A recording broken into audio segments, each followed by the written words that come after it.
abafuzi b'amatwale nga bwe baabireka nga bitono ddala ng'ebyenfuna wafunda naye NRM n'ebigaziya. Naye n'ako katono Amin yali akasaanyizaawo. Nti n'ebyo ebitono ddala abafuzi b'amatwale bye baalekawo Amin yali abisaanyizaawo. So we brought back that small economy and expanded it. N'olwekyo ebyo ebyenfuna ebitono ddala byakomezebwawo ate ne bigaziizibwa. Then we diversified the economy. Ate ne twongeramu bingi mu economy mu byenfuna byaffe ne twongeramu ebirala bingi ebipya. Then adding value to the raw materials. Ne tugatta omutindo ku bintu ebifulumizibwa. And now finally we are in the knowledge economy of automobiles and computers and so on. Kati tukola ebintu eby'ebbeeyi ddala nga amamotoka, kompyuta n'ebintu ebirala. These are the 5 phases of the recovery and expansion and transformation of the economy of Uganda. Egyo gy'emitendera etaano okuviira ddala kukuza engulu, okugaziya ate n'okuleeta ebipya n'okwongerera ddala amaanyi mu byenfuna by'eggwanga lyaffe. N'okuleeta ebyenfuna ebipya ebiyimirira ku magezi g'omutwe. Ebyenfuna ebipya ebisinziira ku magezi ag'omutwe obuyiiya. Now I can show you here on the screen samples of the 4 sectors. Kati wano muzeeyi agenda kutulaga ku lutimbe ebimu ku ebyo obubondo obuna. Because the economy of Uganda we are lucky. We have got 4 sectors. Tuli ba mukisa nti tulina mu Uganda obubondo obuna obw'ebyenfuna.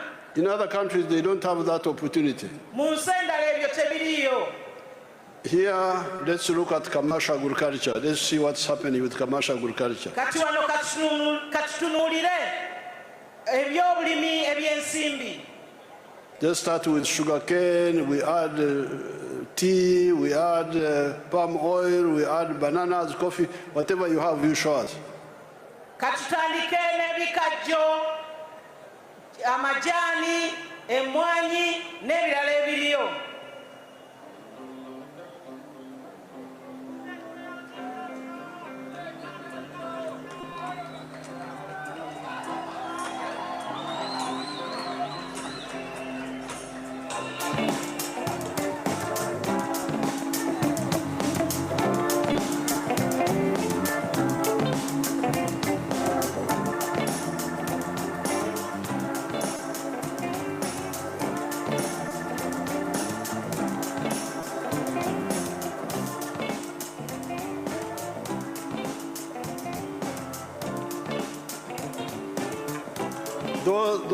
Those are bananas. Uganda is the 2nd biggest producer of bananas in the whole world.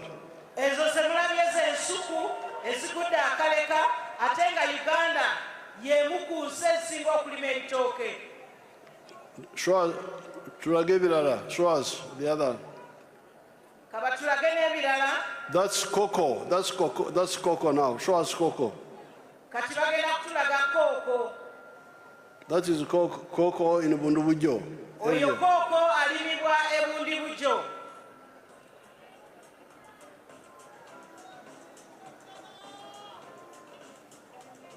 Show us the others. Yongera okutulaga ebirala.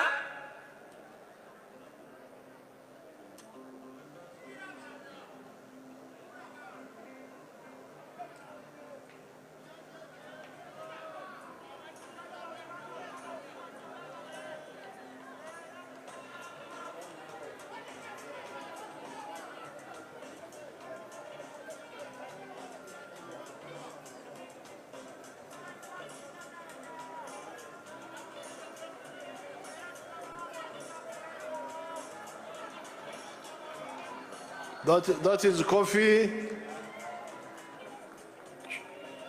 Ezo zibadde zaakavaako mmwanyi.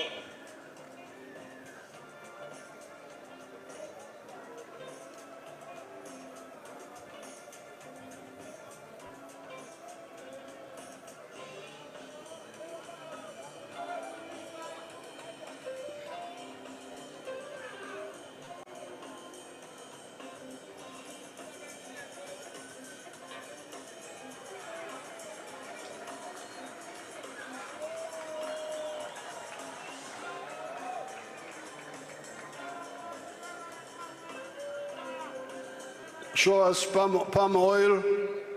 Tulage ku binazi.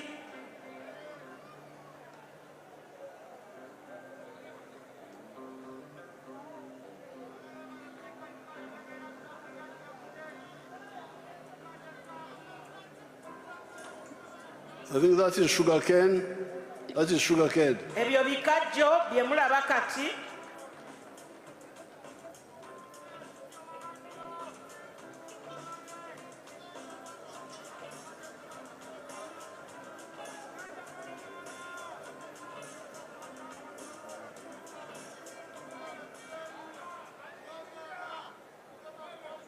Okoye nganze sinakoa. That's tea now.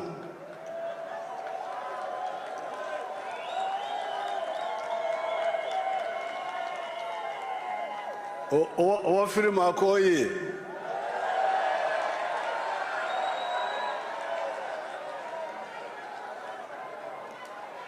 Please don't show me, show the products. Tolaga kifaananyi kya muzeeyi, laga ebintu ebyo bye twetaaga okulaba.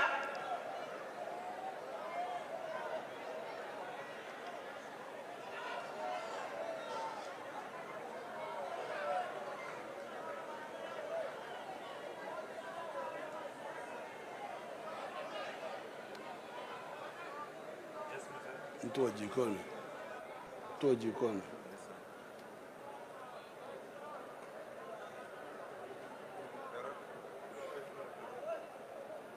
Omusajja akoye.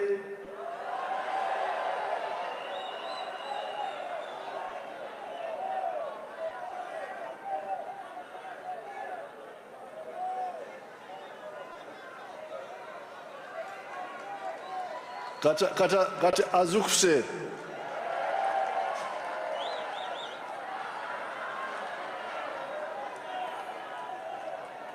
I think that is palm oil. Ebyo bye binazi. Okay. Atenti nga tutulaze ku nti munange.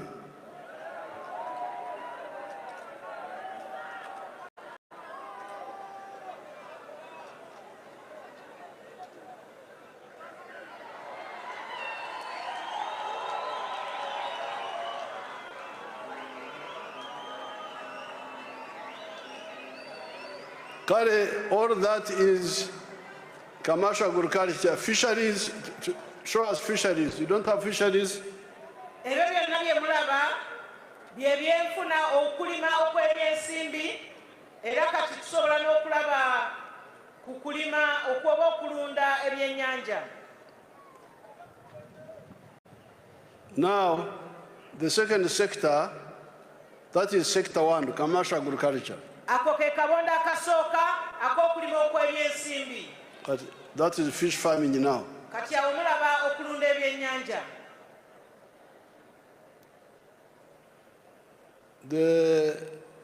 The second sector is manufacturing. Akabondo ak'okubiri bye by'amakolero. Let's see the industrial parks. Kati katulabe ebibangirizi by'amakolero.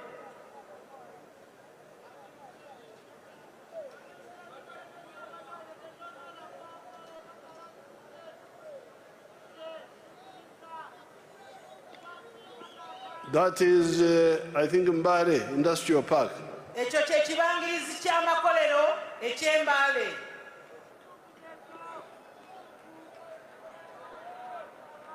Show us more of the industrial parks. Tulage ku bibangirizi ebirala eby'amakolero. That is Namanve now. Kati oyo gwe mulaba ye Namanve. Show us more. Are you tired? Tulage ebibangirizi ebirala.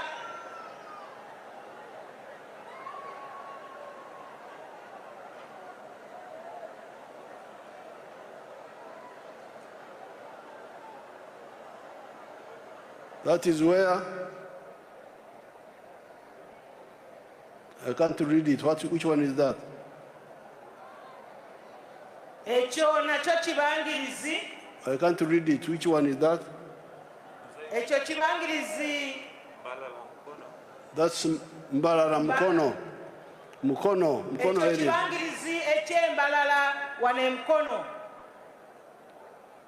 Show us the others. There are industrial parks in all parts. Tulage ebibangirizi ebirala kubanga tulina bingi ebibangirizi by'amakolero mu bitundu ebyenjawulo. That's Kapeka. Ekyo ky'ekyekapeeka. So those are the industrial parks which have come up all in this time. Ebyo by'ebibangirizi by'amakolero ebitondeddwawo mu bbanga lino byonna bize mu kiseera kya NRA. That's why somebody told me that when you go to the supermarkets now, 65% of the products are made in Uganda. Yensonga lwaki omuntu omu yategeeza president nti bw'ogenda mu supermarkets kati ebintu 65 ku buli 100 ebitundibwamu bikolebwa wano mu Uganda. In the past, it was 100% imported. Edda byonna byali bisubulwa kuva bweru. So the third sector is services. Akabondo akokusatu bwe buweereza. Hotels, Ng'amahoteri, transport, ebyentambula, tourism, ebyobulambuzi, real estate, ebyokuzimba amayumba, all that is within the services sector. ebyo byonna biri mu kabondo ak'obuweereza. Let's see examples. Katulabe ku byokulabirako.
Abasajja bakoye.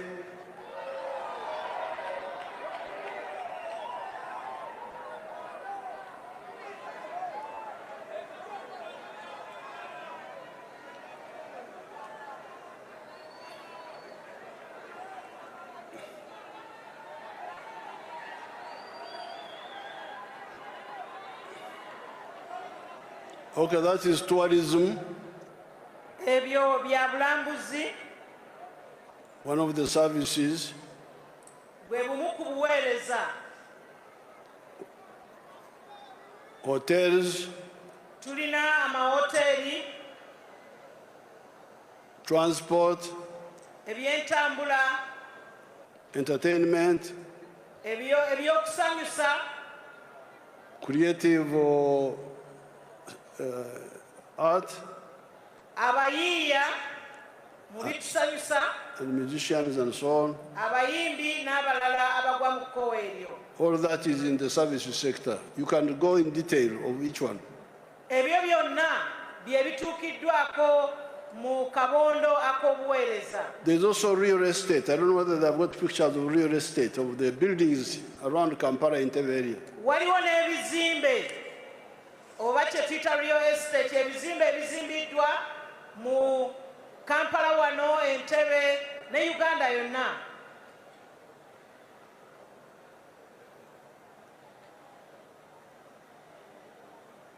When they get them, they'll show them to, those are,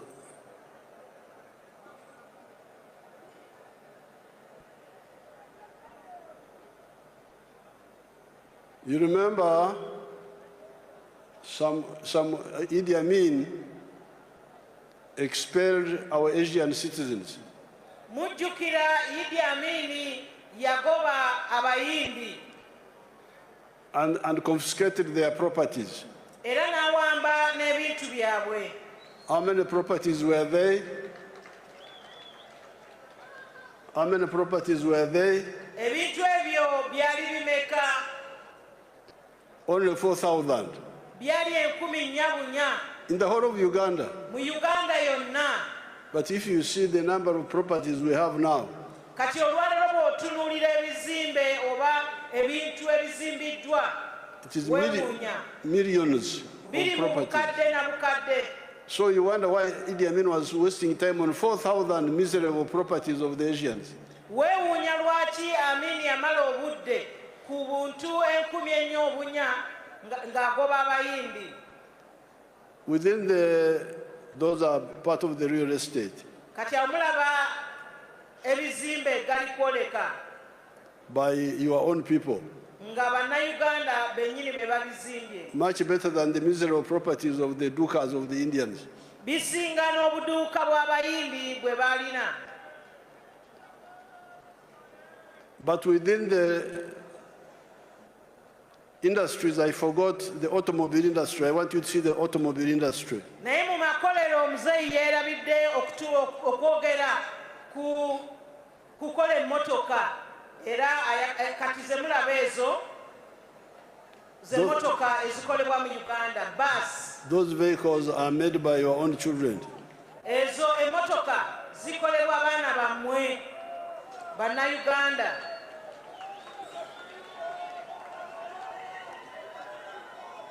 They are called Chira, Bazita Chira, our name for the Nile. erinnya lyaffe ery'omugga gwa Chira oba Nile, River Nile. Show us those vehicles. Let's see them more. Katwongere okwetegereza Show us emmotoka ezo. those vehicles, you sleeper man.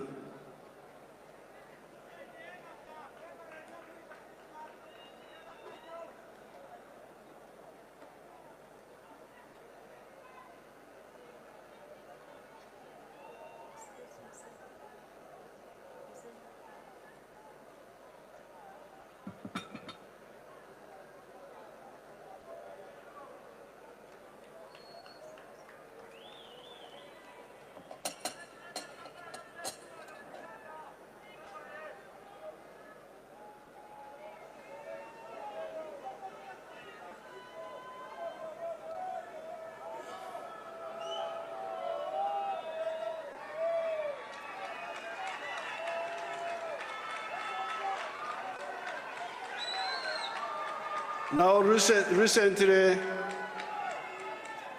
our people drove those vehicles from here out South Africa and back. Wano gy'oli abalamu abantu baffe bavuga baasi ezo ze mulaba eza coach okuva wano paka emmanga mu South Africa ate ne bakomawo. Now that is the three sectors: commercial agriculture, manufacturing and artisanship, and services. Obwo bwe busatu okuli okulima okw'ebyensi, obuweereza, amakolero. Then there is the fourth sector, ICT. Kakati ey'okuna kabonda ak'okuna ke k'ebyuma bikalimagezi. Let's see whether they have some examples. Katulabe oba balina bye tuyinza okulabako. Those are BPO companies. Ezo kampuni ezikozesa ebyuma bikalimagezi. Who are based here and do work for companies in United States or Canada. Kampani ezo nga zikozesa ebyuma bikalimagezi nga ziri wano mu Uganda naye nga zikola emirimu egy'abantu abali e Canada n'ensi endala. So this is big growth, but we are going to grow even more.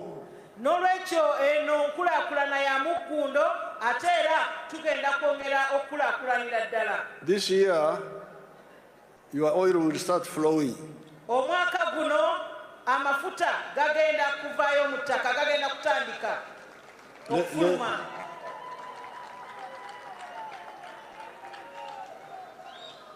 The people who don't care about Africa wanted to come and grab this oil for others. Abantu abatafaayo ku Africa bali baagala okujja batwale amafuta gano. Those are some of the oil wells. Kati ezo ze zimu ku nzizi ez'amafuta. That one you see there. Olwo lwe mulabaawo luzzi lw'amafuta si mazzi. The water is there behind the Albert, but the oil is on the big. Emabega waalwo w'oluzzi lw'amafuta mulaba ennyanja Muttanzige oba gye tuyita Lake Albert. I don't know whether they have got other pictures of the pipeline and all that. Do you have? Muzeeyi ayagala kulaba oba balina ebifaananyi ebirala ebya payipu etwala amafuta.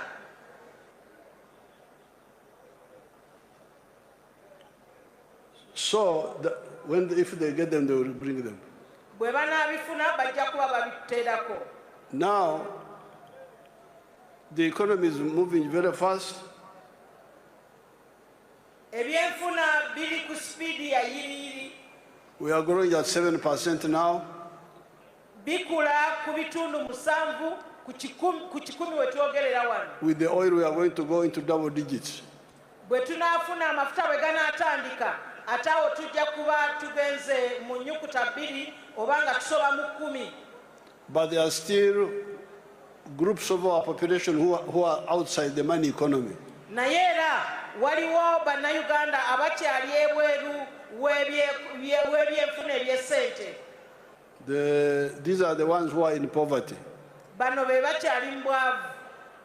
From the colonial times, okuva mu bufuzi bw'amatwale, we had a small group of our people in the money economy. Twalina abantu batono nnyo abaali mu byenfuna eby'okukola ssente. At independence, the figure they gave me were 9% in the money economy. We twafunira obwetwaze baali ebitundu 9 ku 10. Now, when we came after stabilizing the country,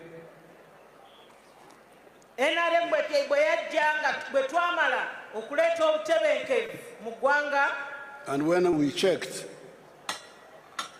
we found that still a small number of the people were in the money economy. The majority were outside the money economy. Bwe baakebera era ne basanga nga bannayuganda abali mu kukola ssente baali batono. That's why we started all these programs in Tandikwa, NADZ, all those programs. Yensonga lwaki baatandikawo programs ezo nga entandikwa NADS n'ebirala. Where we would give either grants or soft loans to families to get into the money economy. We baweeranga abantu olusi nga ssente za kwewola kibanja mpola oba okubawa obuwi babeeko bye bakola bayingire mu kukola ssente. But when I checked in 2013, only 32% of the people of the homes were in the money economy, 68% were outside the money economy. Muzeeyi we yakebera mu 2013 n'akizuula nti abantu 33 ku 10 amaka 33 ku buli 10 ge gali mu kukola ssente. 32 ku buli 10 ge gali mu kukola ssente nga 68 ku 10 baali tebannaba kuyingira. Bakola lubuto lwokka. Nga bakolera lubuto lwokka. Working only for the stomach. Nga bakolerera kulya buli. That's when we involved the army. Awo we twateeramu amagye. And the army went around distributing seedlings. Amagye ne gatambula ne gabuna wonna nga gagaba ensigo. And when we checked, 61% were in the money economy. When we checked in 2019, 61% were in the money economy, but 39% were still outside the money economy. Mu 2019 bwe baddamu okukebera ng'abantu amaka 60 ku 10 nga gayingidde mu kukola ssente naye nga 3 mwenda ku kikumi tebannaba kuyingira mu kkowe eri abo abakola ssente. And then the problem was I started hearing you saying begabira bokka begabira bokka begabira bokka. Muzeeyi awo n'atandika okuwulira nga mugamba nti abo abaliwo beegabira bokka. So that's why I said now let's change. Let's give you the money and you solve your problems. Muzeeyi awo kwe kusalawo n'agamba nti kabaweereze ssente mwe mwegonjoolere ebizibu mwe kennyini. But recently when I was campaigning, some of the people have used the PDM well. Muzeeyi bw'abadde mu campaign akizudde ng'abantu abamu bakozesezza PDM bulungi ddala. But there are other areas where there is still a problem. Naye wakyaliwo ebitundu ebimu nga wakyalimuko obumulumulu. The PDM money in some areas has been grabbed by 3 people. Mu bitundu ebimu abantu basatu abezzizza ssente za PDM. There is somebody they call focal person. Nti waliwo oyo omuntu ayitibwa entabiro ya PDM. Then the Muruka chief. Ne wabaawo ow'omuluka. And then they appoint a puppet chairman. Ate ne wabaawo ne chairman abalondeddwa. Gwe beerondera ababiri gwe beerondera. Ababiri bali oyo ali akola ng'entabiro ya PDM n'ow'omuluka ne balonda chairman oba ssentebe. That is not how the PDM is supposed to be. Eyo si enkola ya PDM bweteekeddwa okubeera. PDM needs to be from a general meeting of the whole parish. PDM etegeeza yeetaagisa nga wabaddewo olukiiko olw'abantu mu muluka ogwo. Abantu bonna abakulu abagala kwetaba mu bya okugoba obwavu. Abantu mu kitundu ekyo oba mu muluka ogwo nga baagala okuva mu bwavu ne beetaba mu lukiiko olwa bonna. Anybody above 18 years. Omuntu yenna kasitaba ng'asussa emyaka 18. If she wants, she should be a member. Bw'aba ayagala ateekeddwa okubeera member. And their general meeting should be the one to elect a committee. Olukiiko lwa bonna abo olwo lwe luvunaanyizibwa okulonda akakiiko. Which will select who comes first and who comes next. Akakiiko ako ke kasalawo ani asooka okufuna PDM era ani addako.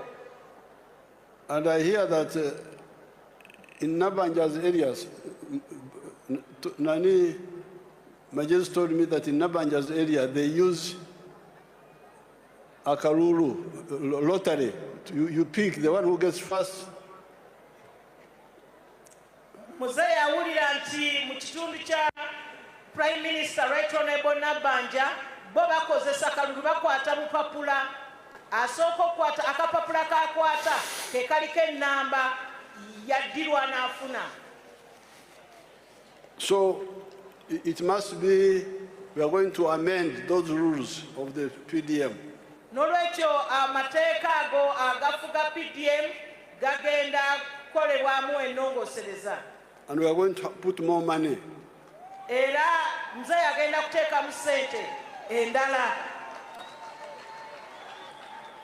And especially in the towns, we may have to put about 300, 400 million per parish. Naddala mu bibuga buli muluka oba buli waadi bagenda kuteekamu obukadde nga 3 oba 4. Because people are many, homes are many. Kubanga amaka mangi mu miruka egy'ebibuga. But even in the rural areas, we can target that we finish all the homes in 3 years. Ate era tusobola okuba n'ekigendererwa nti mu myaka 3 mu miruka egy'ebyalo amaka gonna mu miruka egyo gabenga gaweddeyo. But please, all of you go and be members of the parish circle. Naye mwenna musabibwa okubeera bammemba ba saako ey'omuluka. And any parish chief who does not follow that will go to jail. We shall arrest him. era ow'omuluka ataagoberera ekyo ataateeka ekyo mu nkola ajja kusibira mu mbuzi ekogga. We have already arrested the one of Boambo. Ow'ebuwambo ye yasibiddwa dda.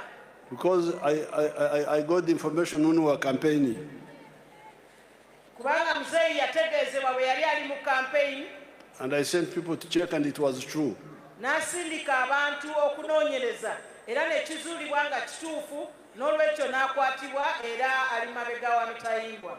Even in Maracha, Era ne mu disitulikiti eyo ey'e Maracha, I got information there from the public. era muzeeyi yategeezebwa okuva mu bantu aba bulijjo. Even Uganda, when I was there the other day, Neyiganga bw'etyo bwe yali ennaku eziyise. all those, the ones who were Kwega Viraboka, who are only giving themselves, that's a mistake, they should stop.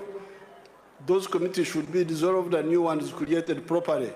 Abo ababadde beegabira bokka bakikomye bunnambiro era obukiiko obwo bujjululwe baddemu bakikole nga bayita olukiiko olwa bonna abantu bammemba beerondere akakiiko. Now, those ones don't have to be sent to jail. Bamululu tubategedde muve mu bukulembeze temuddamu essaawa bw'enaatuuka mukomyewo sente za saako. Abo bo ababadde beegabira bokka tukizudde nga bamululu tebajja kusibwa naye bajja kukomyawo sente za saako ate n'obukulembeze tebajja kubuddako. But the ones who extorted money from the people, Naye abo abajja ku bantu ssente mu bukyamu, abatema ku sente z'abantu, ababatemako sente abo bagenda mu kkomera, abo ababatemako ssente ne babawa ssente ezitawera, abo bagenda kusibira mu kkomera. So this is all.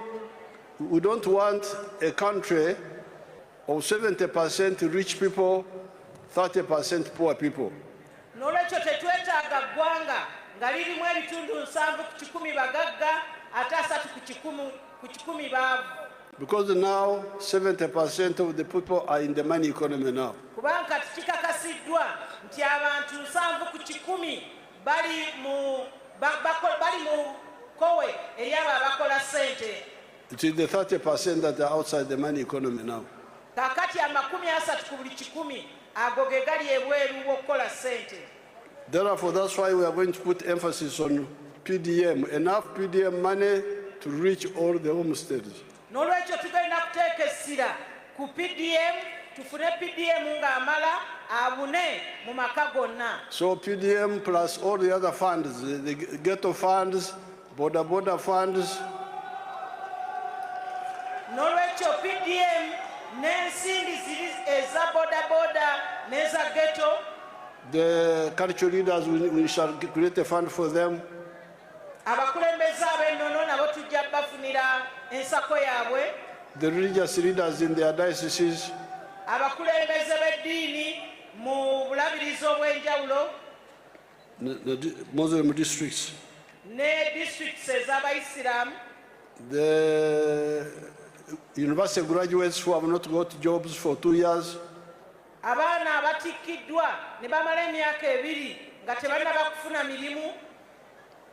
The political leaders, we shall add another amount for them, 15 million per parish. Ate n'abakulembeze abalonde nabo wagenda gattibwako obukadde 15 ku buli muluka ng'ezo zaabo abakulembeze abalonde. So what we want is everybody to be involved in wealth creation. Twagala buli muntu abeere nga yeenyigira mu kutondawo obugagga. This will be emphasis number 1. Eryo ly'essira erisookera ddala lye tugenda okuteekako. Then if we have enough money, we deal with free education. Bwe tuba nga tukyalinawo ssente tugende ku kusoma okw'obwereere. Now we also want to check on the health. Kati twagala n'okwekenneenya ku by'obulamu. The immunization has done very well. Okugema kukoze bulungi nnyo. But the curative has got some issues. Naye okuwonya kukyalimuko ebyetaaga okulongoosa. Then the issue of the roads, rural roads. kati tudde ku nguudo naddala enguudo ez'omu byalo. We don't want any unrepaired roads, Tetwetaaga nguudo zitaddaabiriziddwa, whether tarmac or maram. oba lwa koolaasi oba nga lwa ttaka. The jobs come from wealth. Emirimu egyo giva mu bugagga. When you create wealth, then wealth creates jobs. Nti bw'otondawo obugagga, obugagga butondawo emirimu. Then the issue of justice. Kati tugende ku by'obulamuzi. We don't want corruption in the courts. Tetwetaaga bukenyuzi mu kitongole ekiramuzi. The new Chief Justice is very, very active in that. Saabalamuzi omupya omujja mujjumbize nnyo ku ekyo. And he did what I've been telling them to do for a long time. Era yakola ky'abadde ayagala akole bulijjo. What I've been telling them. Yakola bulijjo ky'abagamba bakole. To ask the public, ani ali enguzi, who is corrupt? Nga abuuza abantu aba bulijjo nti ani oyo ali enguzi. Because they know, the public will tell you. Kubanga mmwe abantu aba bulijjo mukimanyi ate era musobola okyogera. So that is the best way to know who is corrupt. Eyo y'engeri yokka gye tuyinza okumanya ani mukenuzi. Now on the other issue, the markets. Ensonga endala y'ey'obutale. That's why we emphasize East African integration. Y'ensonga lwaki twagala East Africa eyawamu. When we produce all these products, where shall we sell them? Nti ebintu bino byonna bwe tubikola tunaabitunda wa? The internal market is not enough. Akatale kaffe ak'omunda ano mu Uganda tekatumala. Not only for Uganda, but also for Kenya, for Tanzania. We need a bigger market, all of us. Si Uganda yokka naye Kenya ne Tanzania ffenna twetaaga obutale obugazi. But where we are now, we're already moving very well. Naye we tuli tutambula bukwaku. We now have a positive balance of payments.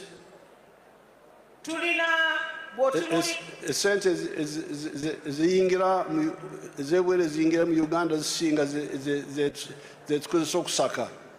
Bw'otunulira sente ze tufuna okuva ebweru. It's more than what we spend to import. Sente ze tufuna okuva ebweru nga tutunze zisinga ze tukozesa fe okugenda okugula okuva ebweru. We have got now, by October last year, we had a balance of $2.37 billion on the balance of payments account. Mu mwaka ogw'ekkumi omwezi ogw'ekkumi omwaka oguwedde twalina obuwumbi 2.37. Twalina obuwumbi 2 ne miliyoni 7 eza dola nga miliyoni 307. Miliyoni meka mzee? 307. Miliyoni za dola 3. No, obuwumbi 2 n'obukadde 307. Obuwumbi 2 n'obukadde 307 eza dola ng'ezo ze ziri ku kye tuyita balance of payment oba eziri awo mu reserve. Ezifikawo. So, and we are just beginning. Ate nga tutandika butandisi. We are going to do much more than what's happening now. Tugenda kukola ekisingirako ddala ku kiriwo kati. We are celebrating a big victory in politics. Tujaguza obuwanguzi obw'amaanyi mu byobufuzi. But I got 8 million votes who voted for me. Muzeeyi yafuna obukadde 8 abaamulonda.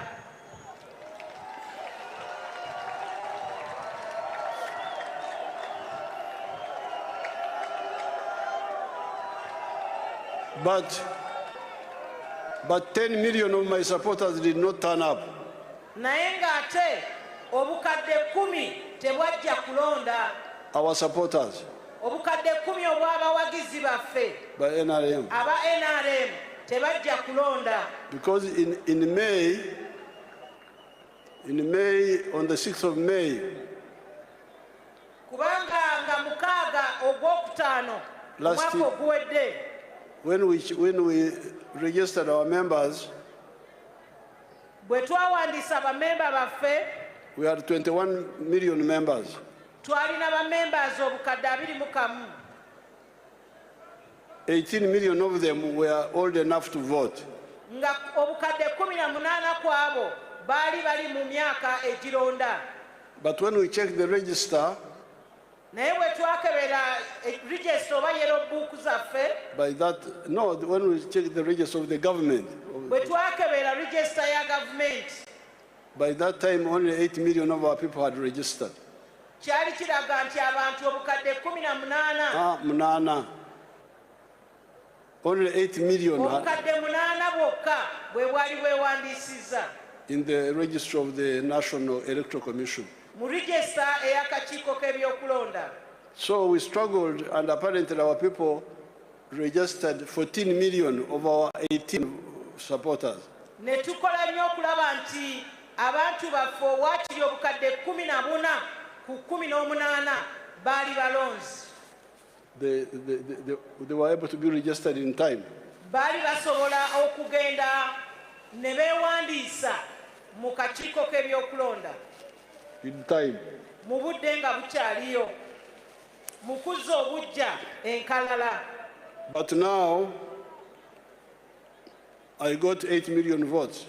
naye kati muzeeyi yafuna obukadde 8 obw'obululu.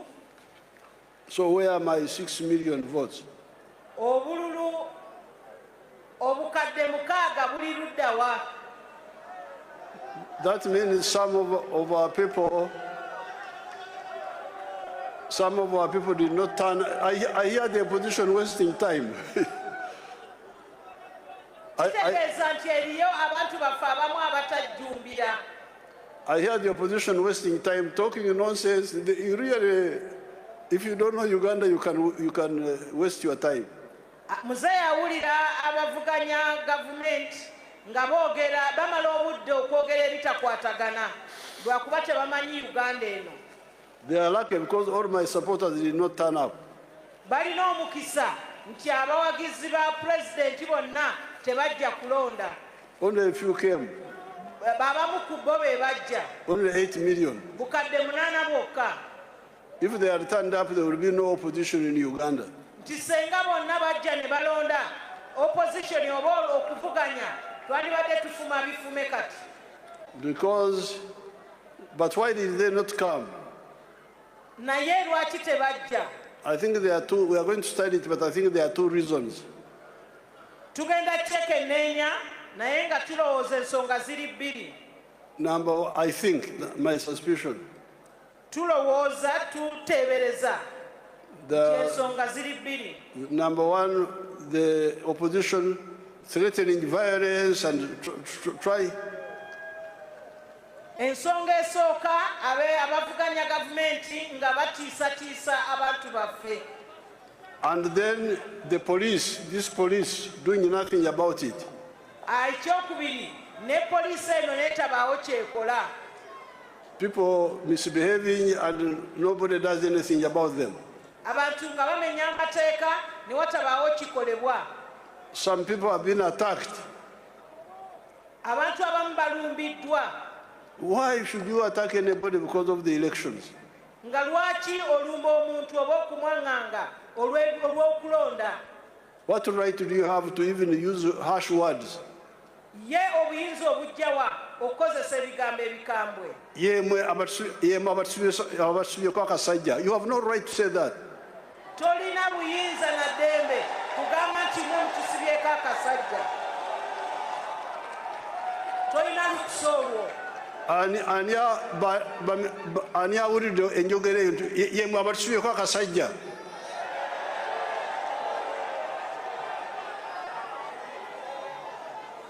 Why would the police hear this and keep quiet? poliisi eyinza kyokuwulira kino n'esirika. So that is the reason number one why I think some people did not turn up.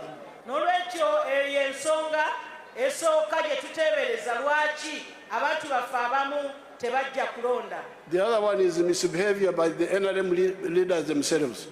Ensonga ey'okubiri ye y'abakulembeze b'NRM abeeyisa obubi. Entaro, abalwanagana, bringing wars among our people. abaleeta obutakkaanya mu bantu baffe. They make some of the people say, let me kambyesonye ebyo ebyobululu kambiveemu. Kireetera abantu okwekyawa ne bagamba nti ebyobululuka babiveeko. That is the second group. Eyo ye gurupu ey'okubiri. So these two groups must watch them. N'olwekyo gurupu zino zombi tulina okuzisaako eriiso ejjogi. The opposition who use terrorist approach. Aba opposition oba abavuganya gavumenti abakozesa olulimi olw'ekitujju oba enkola ey'ekitujju. Then our own people who are indisciplined and selfish. N'abantu baffe abeeyagaliza bokka abatagoberera mpisa za kibiina.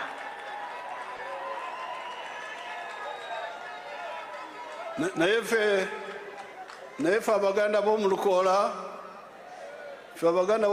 tulina olugero lwaffe olugamba nti ekitata muyima tekikola ki tekimalako nte. Kasa NRM ekyalina amaanyi tugenda kutereeza abantu abo bombi ababiri abo.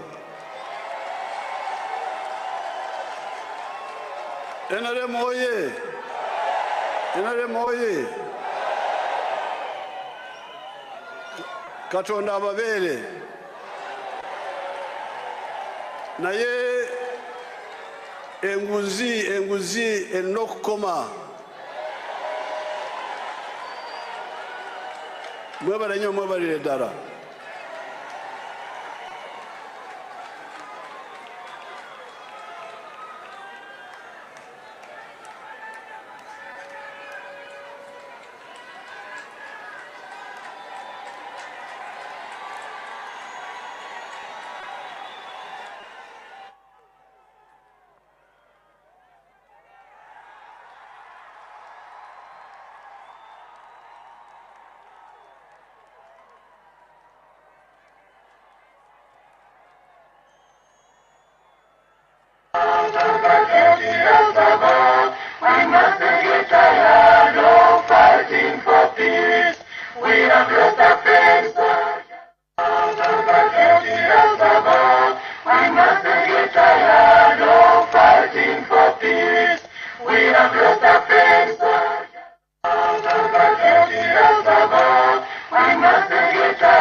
Kiboga